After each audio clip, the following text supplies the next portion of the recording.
They looked at like the S&P 500 companies, how many employees it took to generate $1 million of revenue. It went back to It's like on the crazy. y-axis, like 1950, it was like over 7 employees. Now, today in like 2022, it's like 2 employees. Two. Yeah. Hey, everybody, what's up? Happy long weekend to all of our American and Canadian friends as we welcome you to the Traded Black podcast. I am your host, Shad Dales. Let's get into it this week. Let's welcome in millennial investor Anthony Verrill. Good to see you. How's your weekend going? Good to see you. It's going well. It's going well so far. Good. Ben, good to see you. How are things? Yeah, things are well. Long weekend is here. So, yeah, it's things are going great. No football. What do we do? Golf. What do we do now? Yeah. It's watching golf. Golf? Genesis Open. Tiger's in the tournament. He I know. luckily made the cut. And there's some big names at the top of the leaderboard. I mean, that's pretty much it. I'm watching golf until the fall. When's the last time Tiger won a tournament? The man. last time Tiger won a Masters? tournament was probably 2 years ago, the Masters? Masters 2 years ago. Yeah, and then he got in that car accident. He was limping. No, the I car saw accident him. was before. The car accident was beforehand. Was it before the Masters? Yeah. The reason why it was so big that he won the Masters again was because that was like when he came back from. Oh, yeah, you're right. From the accident. He was limping on Friday, I noticed, but I mean, his body's fucked. Like, Tiger's just a warrior, and Tiger's gonna will himself. There's only one thing that man wants to do before he dies, and it's beat Jack's record in majors. And Bingo. I mean, it's borderline probably obsessive, but I don't think he's ever going to be able to rest until he beats that. Listen, the Jordan Spieth, Dustin Johnson, Rory McIlroy era, big name golfers, but nothing in comparison to what Tiger Woods is still, even though Tiger's not winning. So there's something that's interesting that I've picked up watching the documentary that's now on Netflix. So you've got Jordan Spieth, Colin Morikawa. I mean, DJ probably has had more prolonged success, but a lot of these guys that are hot, they've got these 2 to 2.5 year periods where they're just dialed in. They're winning Masters, they're dominating, and then they kind of fall off a little bit. Tiger did that for 12 fucking years. 12. Like, Tiger was in his prime and dominated for that long. And the numbers by the margin of victory that he was winning by are insane. Like, he's a statistical, like, just anomaly. But it's kind of crazy because you keep seeing these guys pop up in the show, and it's like they're on fire, and now they've retraced, and now it's kind of they need to get back to where they were. And it's just it's repetitive. It's beat Brooks Koepka's done it too. Tiger was just Tiger's Tiger. Yeah. That's a good point because you had a lot of like guys like VJ Singh, Ernie Els, if you're going back a few years ago, that had like peaks of like 3 or 4 years and then they kind of trail off. But Tiger, I mean, golf's hard. Keeps going. Golf is really hard. I mean,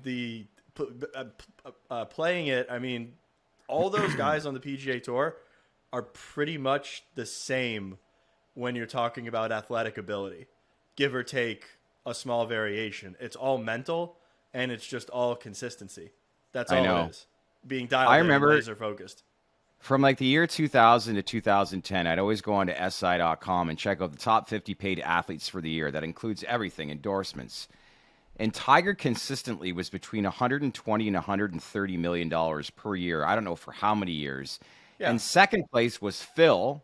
You know, and we're counting every single sport across the world. Phil Mickelson in golf was always number 2, and he was at like 60. Which is a ton of dough as well. But it gives you an idea of the disparity between Tiger and the rest of the pack. It pays to be the poster child for Nike. Isn't it? Yeah. Still love that golf shot back in 05. It's the best. On 16. It's just insane. Yeah. Okay, let's get into it. News out of Bloomberg this week. Anson Funds, firm out of Toronto, Canada, primarily known for shorting MSOs into oblivion, has pivoted to the long side. The $1.5 billion fund began 2023 with a net long position of 20% compared with 9% at the beginning of 2022. So, Ben, I'm going to begin with you because this is your baby, MSOs. What do you make of all this with the idea of a company or a firm notorious at shorting stocks is now on the complete opposite side? Well, this tells me it's something worth noting because, of course, Anson Funds is well known for shorting stocks. And back in the day when Canadian legalization happened, and even maybe even before, they had the inside track on all the deals and they saw all the overvaluation. So they were the smart money. Whatever you want to say about them, they were the smart money. They were shorting stocks.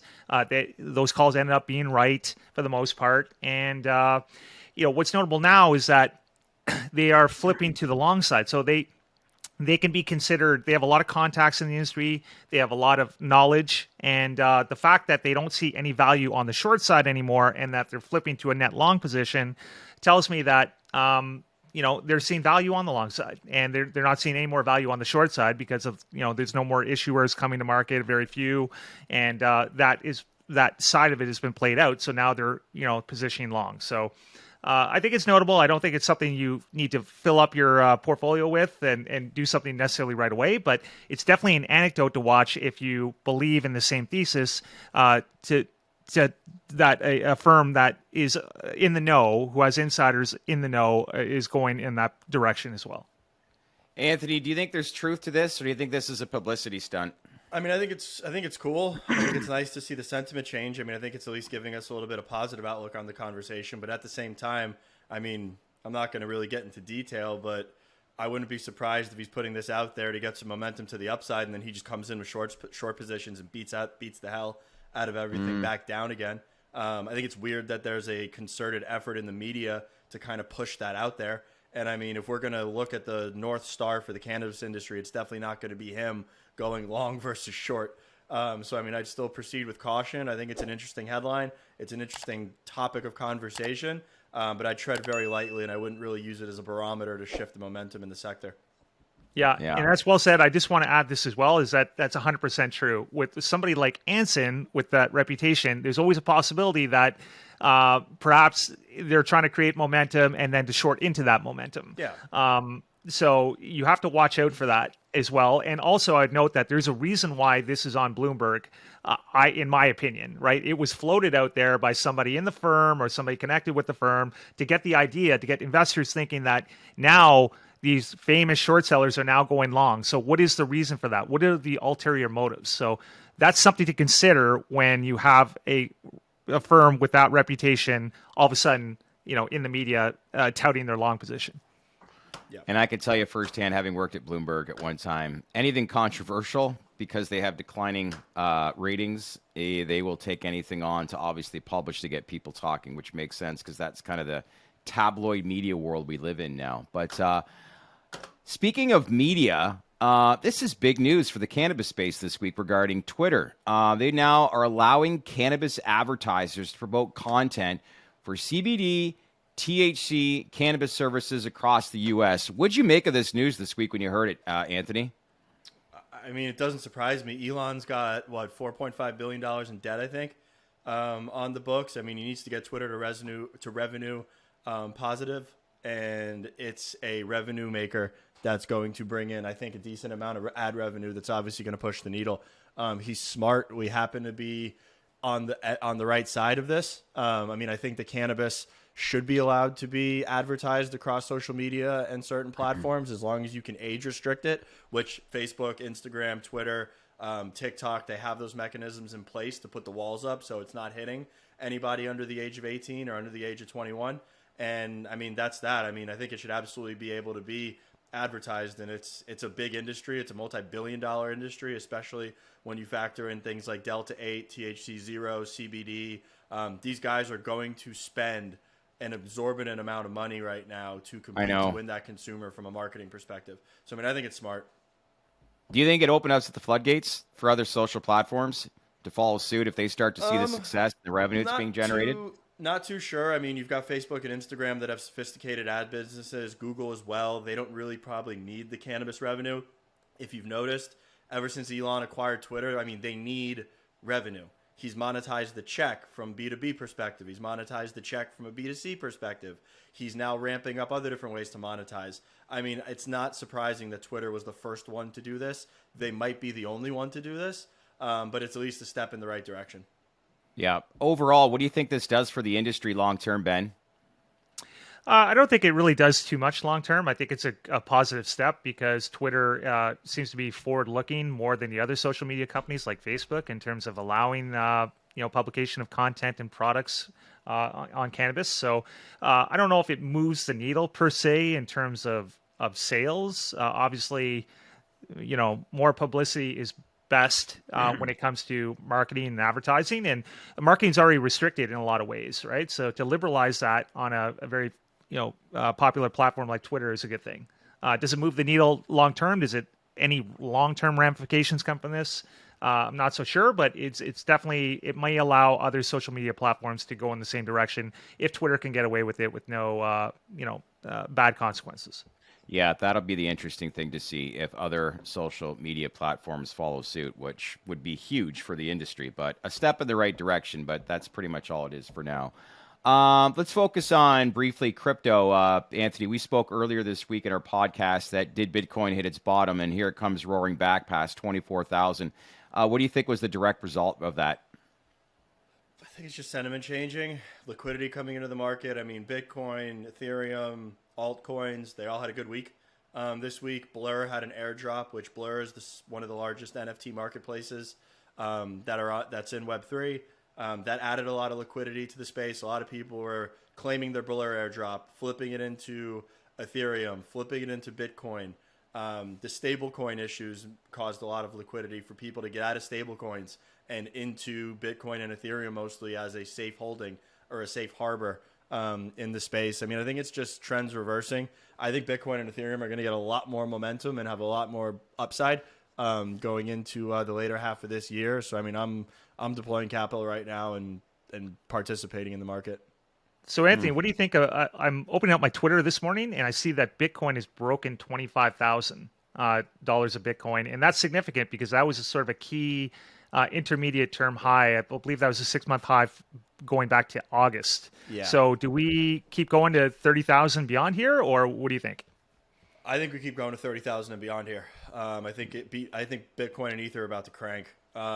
Barring a black swan event or barring Powell coming out and jacking up rates or just something happening geopolitically, I think crypto continues to rise. I think the Bank of China injected something like, I mean, I might be wrong with this figure, but like $98 billion into the market on Friday. Wow. I mean, that's a sign that the U.S. might inject some liquidity or some sort of easing measures here very shortly. So things might be getting better, and I mean, I'm bullish on both of them in the short and long term. You're just feeling that in people you're speaking with, that there is momentum quickly forming within the industry. I mean, there's been a lot of pain in crypto for the last year. Tons. Like a lot. Like people are like, fuck. Like the market completely rolled over. Firms started blowing up. We had Luna and Terra, which was a black swan event. We had 3AC before that.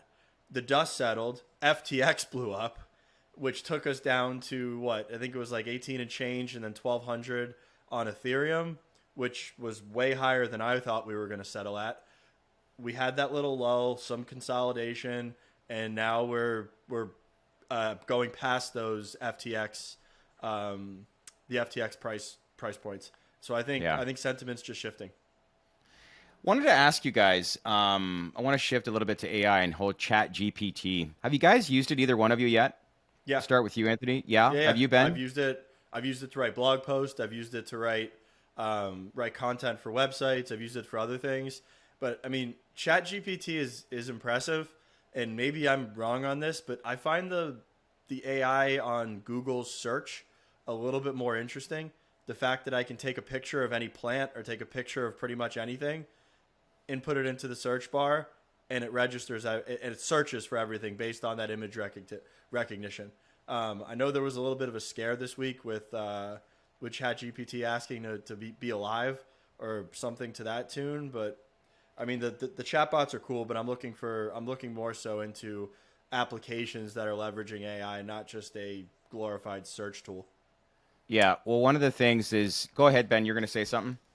No, I was just going to say, yeah, I've tried it as well. I've sort of had mixed results from my end because when you search for certain things, it will say that it only goes up to like September 2021. So it Yeah. doesn't always input data beyond that, although I'm sure that will change. And also I find like, sometimes some of the data is actually wrong when you go, A lot of the sort of time. revisit it. It's like, yeah, you're finding that too, right, Anthony? Yeah. I forgot what it was. I can't. So I was messing around with it on Thursday, and I asked it to write a comparative analysis between Atai Life Sciences and Compass Pathways, and how psychedelics are replacing SSRIs. And I noticed that it couldn't find any of the branded therapeutics from Atai or Compass, etc. It kept using psilocybin, it kept using ibogaine, and it kept using the broad names. And then it also spit something out on Atai that was completely wrong. It said something about cannabis, and then something else about. I fact checked it and it was wrong. Yeah. So I mean, specific things like that, I'm finding just wrong data in there. That's why I'm kind of excited for Google. I feel like the fact that Google has this lead on search and they have so much data, their AI is going to be able to learn better in real time, harnessing 100%. the data that they're getting inputted into Google on a minute by minute basis versus something like ChatGPT, which, like you said, it has that benchmark of it really can't access data or create, I guess, informed outputs based on anything post whatever date it was, 2021. Well, I also find it wild that Google a couple weeks back it lost like $100 billion market cap after the Bing AI, or I don't know if it was Bing or not, but their AI, No, it was their AI. Yeah. yeah, it spit out, it went haywire or whatever, and they lost $100 billion market capitalization just on that, right? So I mean, it's it's kind of almost like we funny. talk about how all the potential and all that, but I mean, if your AI is not good, there's also the potential for some rocky trading sessions in the market, apparently. Yeah, well, Yeah. Google's not stupid. They're already labeling content that's produced by ChatGPT, and they're going to actually punish sites from an SEO strategy perspective if they're using too much of it, which will be interesting to see, which I get in the early days. But big picture here, as Google starts to get more sophisticated and understands some of the mistakes that ChatGPT is doing, it's only going to advance over time. What does our overall world look like online, let's say in 3 years, pertaining to AI, Anthony?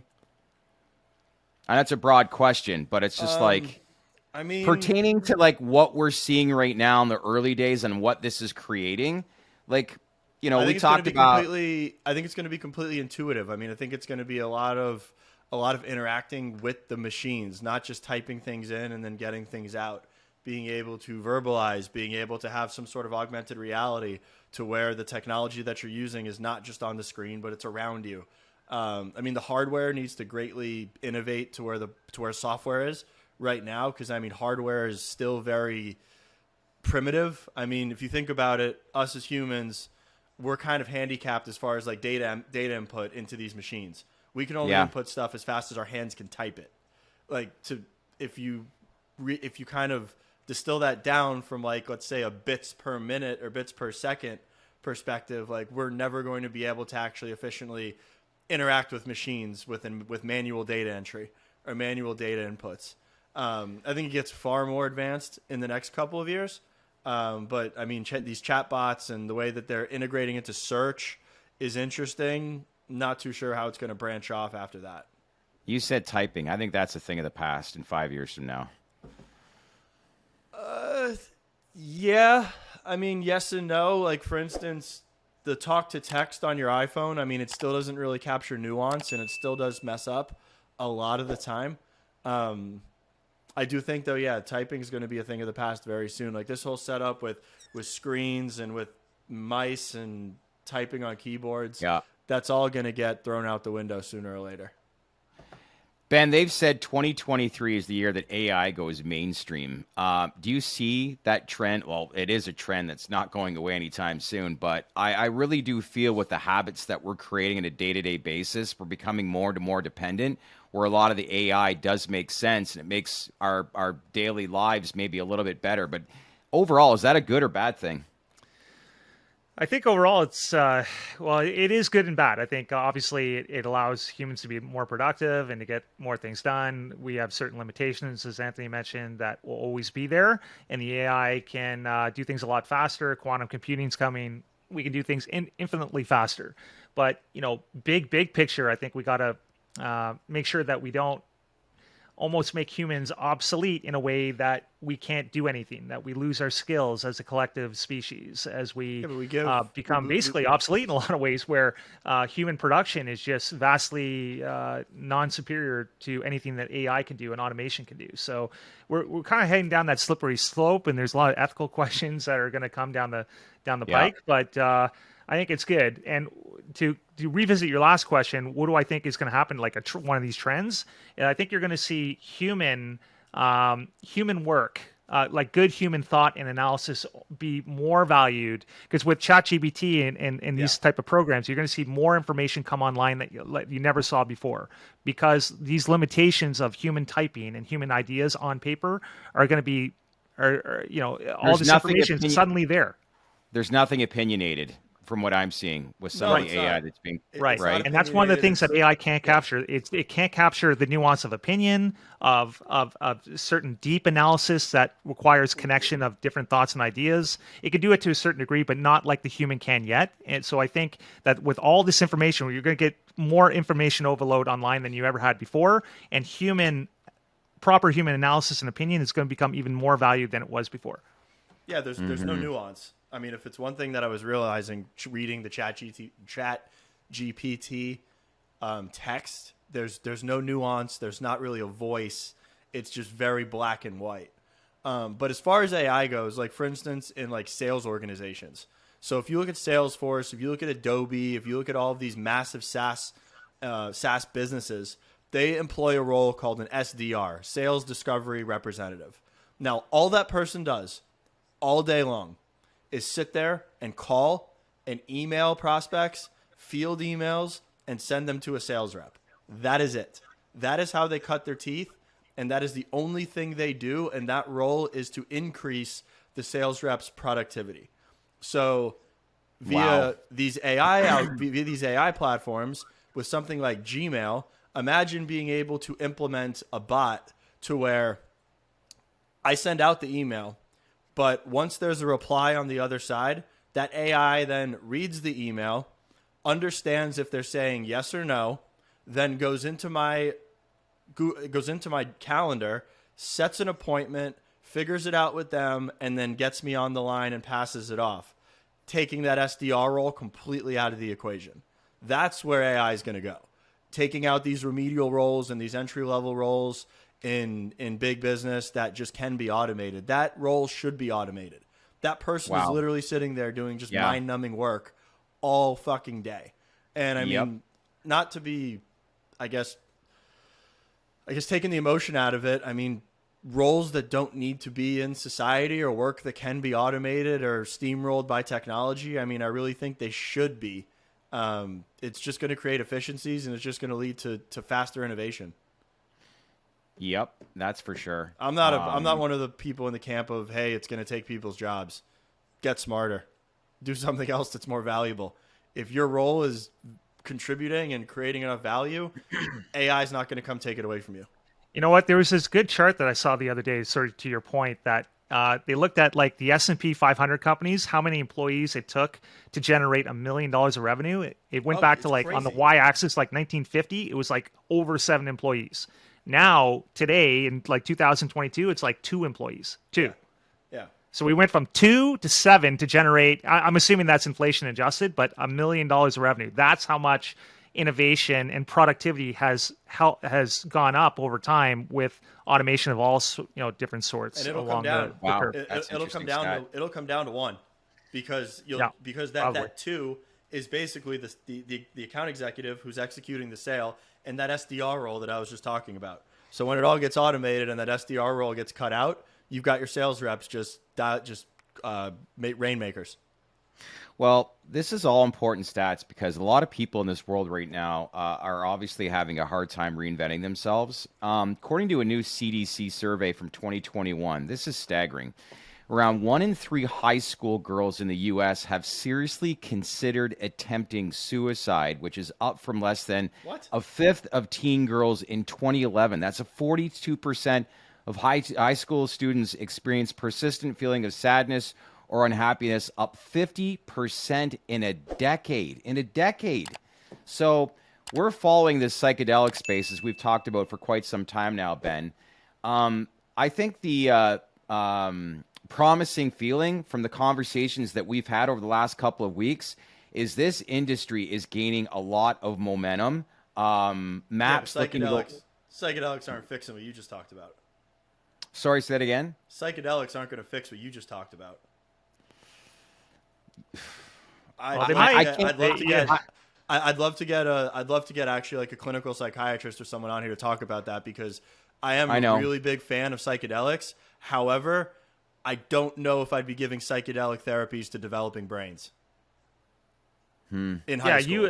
Shad is referencing the CDC survey from high school students, so maybe that might be a bridge too far, like under 18 or under 21 or whatever.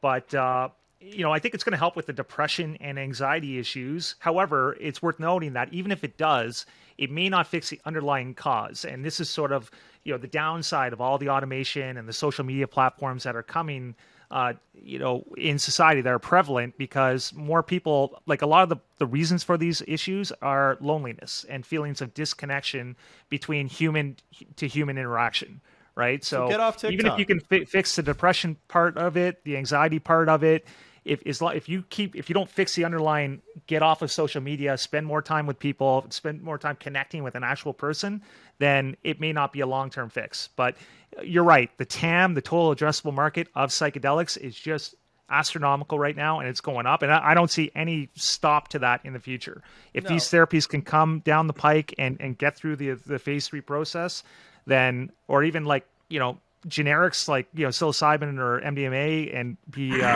therapy coming with Numinous and companies like that, the sky's the limit in terms of TAM. What was this article saying was the root cause that was suspected? Because 1 in 3 high school girls wanting to contemplating suicide, to me, seems kind of crazy. That's a CDC survey, though. Like, I mean, this is like at the highest echelons of research, right? I mean, but that's like that's an epidemic. That means that there's 100%. Something systemic. That means that 33% of high school girls contemplating suicide at some point in time means that there's something systemically wrong with high school. Correct. With high school. And it's called TikTok. It's called Instagram. It's called, to a large degree, over-reliance on that, right? So there's a lot of talk off the platforms. If the platforms make you feel like you're losing connection to people and you don't like what's happening as a result of those platforms, get off them. It's addictive. That's the thing. It's like telling somebody stop drinking or doing drugs when they become dependent. It's a habit, and I get it. I know it sounds like get off it, but that's what people struggle with. But I couldn't help but believe, like, there's 2 formats of TikTok that the Chinese market focus on. That's all about education and development, and what we're experiencing with the format of TikTok here in North America is something that's completely different. That is about division and addiction. And yeah, but if my 16-year-old daughter, I notice, has anxiety and has depression, and it's stemming from this, I'm fucking throwing this in a lake. Yeah, they're not going to pay for it on their own. I have control over this. They're done with get off social media. They're going to go to a therapist. They're going to get their shit in line, but they're getting off social media because it's obviously not helping in any way. If there's something that you're repeatedly doing and it's affecting your mental health to the point where you're contemplating suicide or you have mass anxiety or depression issues, and that is the cause, you got to take the cause away. So maybe that's also the problem, that our parenting skills have gone down as well, because more adults are on social media and they're neglecting their kids. I don't know what the answer is, but it could be a reflection on that as well, to a certain degree. Yeah, I mean, I grew up, we didn't have social media really in middle school and really the first half of high school. I mean, I know plenty of kids that had anxiety, that had depression issues. I mean, I had anxiety issues in high school. It wasn't from social media. I mean, I kind of learned how to deal with them, like address them and like move forward. Like it's, and if something was causing it, I would take it out of the equation. Well, when I look at this, MAPS comes out, next month or the early April with phase 3 results. regarding their MDMA trial. MDMA, just for all you people out there, I did say MDA last week, and I got your comments, but I'm correcting that. So you have that with positive results. Compass hopefully produces positive results with their phase 3 trial. Health Canada looking closely at doing the same thing that Australia just announced. You can see the momentum it's building within this industry, don't you think, Ben? Yeah, 100%. In terms of investability, that's the big $1 million question. It's stuck in the mud. I hear you. Noted, yeah, and I put out a tweet this week, and it got a lot of attention. It's just some of the plumbing of some of the people that we talk to. It's kind of similar to cannabis, the way U.S. MSOs is right now, being on the OTC and the CSE. That the plumbing is not there to really capitalize it. So it's creating sort of this value disconnect, or between present value and future value of some of these companies that are going to go the distance, right? Where institutions cannot invest in these companies, although there's tremendous value when we look at the TAM, when we look at the direction of the science, like small pharma, for example. Yeah. There's that disconnect. And we speak to some of the analysts as well, and they're saying the same thing. So, sky's the limit, but it's about timing, and I don't know. I don't know what to say with that. I mean, if you have a long-term horizon, you pick the winners, you're going to do very well. But when the plumbing improves, I'm not sure. I'd be interested to see, going back to that study you were talking about, Chad, and the actual efficacy of psychedelics in the long term. I'd love to see how many of these kids have been on medication from an early age. Things like Ritalin, things like Adderall, things like SSRIs. I'd love to see the amount of, or the duration, or the quantity of these kids that are actually on these medications long term. Yeah, because I bet you that's got something to do with it as well. Yeah, I'm sure there's a lot to it, but that's the thing. I think we start to, with all due respect, try to figure everything out when we look at a top line situation, and there's always a lot more to a lot of stories. But I think the big thing for us as we look at this industry, from different government officials to possibly research and data that's developing, I'm optimistic, that institutions, once they see like Health Canada and the FDA approve, they start to move in more and more, which I think they do. This could be something that replaces depression. What is this worth? And if the data continues to trend the way it's going, it appears that could be, in fact, the reality. And as much as it's still a small industry right now, big opportunities as the data continues to prove how big that opportunity eventually is going to be. But anyway, that'll wrap things up this week. No football anymore. Mahomes screwed me last week. So if we're doing the sports chat section now, what'd you think about Mac McClung winning the the slam dunk contest? White boy can jump. That was an impressive dunk, eh? He sort of did like a three. That was like Vince Carter level dunking. Like, that dunk he pulled off was pretty damn impressive. So I didn't see it. I read about it. Did you guys see it? What DK Metcalf was involved in a game on Friday night? What was that? The video was edited. Oh, was it? Yeah. I mean, dude, he was floating. I didn't see it, but I was just reading about it online. What was it? He was probably 5.5 feet in the air on a vertical. Oh, okay. Like, so don't read too much into it. I mean, DK's vertical coming out of college, I think, was 41 or 42 inches. So I mean, Unreal. He's got an insane vertical, but he was 5.5 feet in the air catching that ball. I mean, he high pointed it, and might have been 14, 15 feet extended. He was on a podcast recently with Aaron Donald, and they asked the question if he could bench more than Aaron Donald, and he said yes. He probably can. And then, they asked Aaron Donald what he could bench press, and Aaron Donald said, I can bench press 500 pounds. I believe it. And DK's eyes got as big as the room, said, you got me beat then, brother. I can do about 350. But can you imagine Aaron? There's no way DK only benches 350. That's what he said. I can bench 350. What? Can you? Yeah. Free weights? Yeah. That's a lot. I mean, yeah. Show the pipes, that's Anthony. That's like twice your weight, no? I mean, I weigh 190. Okay, almost. But I mean, I believe Aaron Donald could. If you would ask me to guess what DK could bench, I would have said like 425 probably. Maybe, but 500 pounds, a lot of weight. Oh, dude, those A lot of linemen weight. are the watching linemen work out in a weight room. Like I remember in high school, and just also then seeing the linemen in college. Like those guys are freaks. Like they throw weights around like it's no one's business. Now, before we go, one thing I am watching in terms of the NFL is the combine at the end of the month. Some people talk about it as being like underwear Olympics and they don't put a lot of credence into it, but I actually do, because every year you're going to have like outliers. You're going to have guys who had like 13 sacks, DEs, so 13 sacks, and they'll only bench like 10 reps of like 210, and they'll fall in the draft. And you have some people fall and rise depending on skill set, and people who where the measurables don't match the tape. And you're going to have like 3 or 4 of those guys every year. So that combine's coming up at the end of February. Watch for Devin Witherspoon, the cornerback out of Illinois, because their mock drafts have him anywhere from going 6 to Detroit to all the way back to like 15 or 16. So, that's going to be a telling tale, as you said, Ben. You can't underestimate the combine. But and don't sleep on Bryce Young, because it's not so much the height. He's probably going to be around 5'11", give or take half an inch. But will he get up to 205 pounds? Because his playing weight was only like 184 pounds, and that's small. You got to be above 2. He wants to get above 2, apparently. He wants to get to about 205. So will he be different in the cone drills if he gains 20 pounds? Things like that, right? So I'm very intrigued by the combine myself.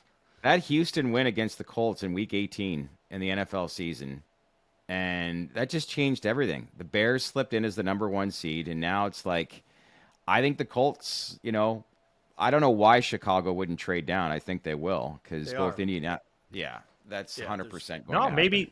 Maybe they take, but then again, maybe they take Young. There's some good points made, because they have 2 years extra on the rookie deal, and there's a deep rebuild.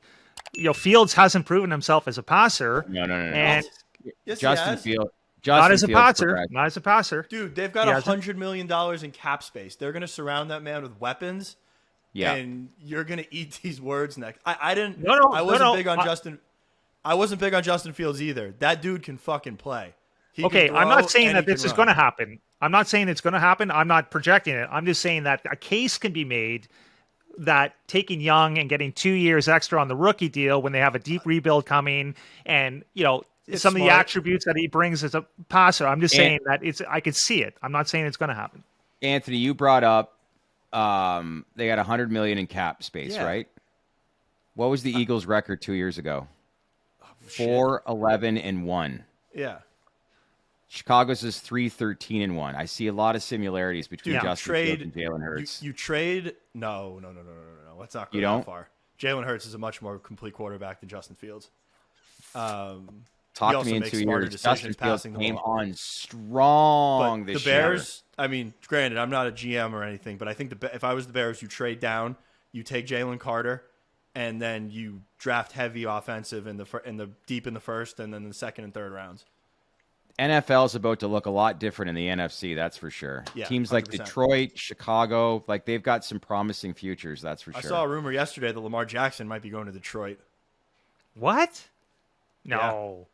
Yeah. They're not going to get rid of Goff. They're not going to get off of Goff after that second half. I don't care. No way. I don't care who you are. If you've got a passing, a QB focused and a passing heavy offensive coordinator and a coach that's willing to put the time in to develop Lamar Jackson's arm, you fucking take Lamar Jackson and you punt whatever quarterback you have in that system right now.